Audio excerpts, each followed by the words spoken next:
కాపరి అనే మాట పాస్టర్ అనే మాటలో కూడా వచ్చిందండి.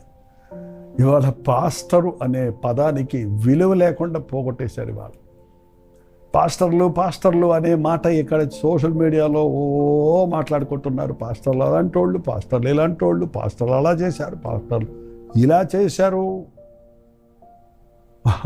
పాదిరి అనేవారండి ఆ దినాల్లో. పాదిరి గారు వచ్చారు. దట్ ఈస్ ద కాపరి, సంఘానికి కాచుకునేవాడు, సంఘములో ఉన్న విశ్వాసులను పోషించేవాడు, నడిపించేవాడు, వారి సేద తీర్చేవాడు, వారి బాధలు విని వారి కొరకు ప్రార్థించేవాడు, వారికి మంచి కౌన్సిలింగ్, మంచి సలహాలను ఇచ్చేవాడు, వారి కొరకే బ్రతికేవాడు పాదిరంటే. పాస్టర్ అనేవాడు ఉద్యోగం సద్యోగం నాకు వద్దు, నా జీవితం దేవునికి ఇచ్చానని అన్నిటినీ వదిలిపెట్టి దేవుని సేవ చేసేవాడు పాస్టర్ అండి. కానీ వాళ్ళ పాస్టర్ అంటుకుంటారు, ఉద్యోగాలు చేస్తూనే ఉంటారు, వ్యాపారాలు చేస్తూనే ఉంటారు, పార్ట్ టైం వర్క్లో పాస్టర్ అంటూ మళ్ళీ బిరుదులు పెట్టుకొని పరువు తీసేస్తున్నారు. ఏమో మీకు అంతగా ఆత్మల భారం ఉంటే సేవలో సహకారులుగా ఉండండి.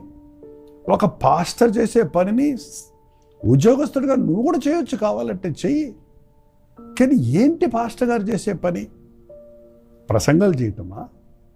కానుకలు లెక్క పెట్టడమా? ఏంటండి? సంఘం మీద అధికారం చెలాయించటమా? ఆనాడు ఇశ్రాయేలు కాపరులు అలాగే ఉండేవారట. యెహెజ్కేలు గ్రంథం 34వ అధ్యాయంలో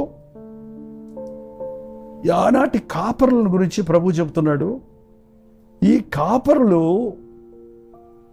సరైనోళ్ళు కాదు. ఈ కాపరులు గొర్రెల దగ్గర నుంచి నాకు ఏమొస్తుందా అని చూసేవారే కానీ బలపరిచేవారు కాదు, స్వస్థపరిచేవారు కాదు, గాయాలు కట్టేవారు కాదు, తప్పిపోయిన వారిని వెతికేవారు కాదు.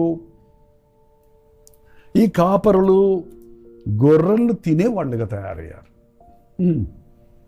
పాపం ఈ రోజున విశ్వాసులను కూడా గొర్రెలు అని ఎగతాళి చేస్తున్నారు కదండి. ఎస్, మనం గొర్రెలమే, కపటం లేని వారిని, పాపానికి చోటు ఇవ్వని వారిని. మనం దేవుడు మనల్ని నిర్దోషులుగా చేశాడు. యేసు ప్రభువు గొర్రెతో పోల్చుకున్నాడు. లోక పాపములను మోసుకుని పోయే దేవుని గొర్రె పిల్ల. గొర్రెకి కొమ్ములు లేవండి తన్ను ఎదిరించిన వారిని పొడవటానికి, దాని కోరలు లేవు కరవటానికి.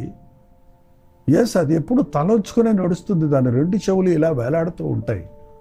ఆ కసాయోడు గుర్రం తీసుకెళ్తుంటే దానికి తెలియకేం కాదు, నువ్వు నన్ను బలిస్తావా,